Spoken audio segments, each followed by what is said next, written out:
Pemirsa, tim penggerak PKK Kota Tomohon menggelar sosialisasi pemanfaatan sampah dengan konsep 4R yang bertempat di Bukit Doa Tomohon Kamis siang. Tim penggerak PKK Kota Tomohon menggelar sosialisasi pemanfaatan sampah dengan konsep 4R yang bertempat di Bukit Doa Tomohon Kamis siang.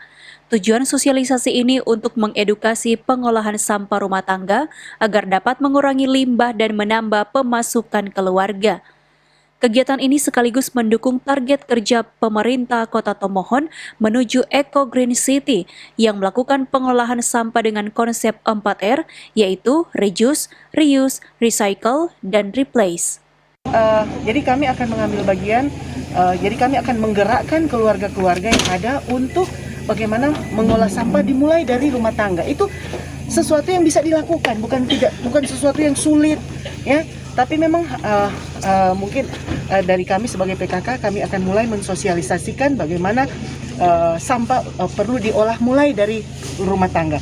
Bahkan seperti yang disampaikan yang tadinya cuma sesuatu yang menjadi sesuatu yang busuk bisa terus menumpuk, ini ternyata bisa juga meningkatkan ekonomi keluarga kalau diolah dengan baik dan benar.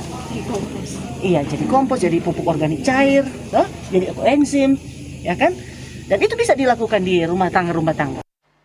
Turut hadir pada kegiatan tersebut Kepala DLH John Kapo yang meminta semua pihak untuk memberikan dukungan maksimal. Kita tentu perlu dukungan dari berbagai pihak karena urusan lingkungan ini bukan merupakan tanggung jawab semata-mata dari instansi atau ya terutama dinas lingkungan hidup, tapi mengharapkan ada dukungan dari berbagai pihak, swasta, pemerintah, termasuk yang hadir sebagai undangan sekarang yang komunitas-komunitas peduli lingkungan, penggiat lingkungan. Ditambahkan oleh Ketua TPPKK Kota Tomohon bahwa aksi pengolahan sampah ini telah disosialisasikan di semua tingkat dan akan segera direalisasikan dalam waktu dekat. Queenie Simatau melaporkan untuk Kawanwa TV.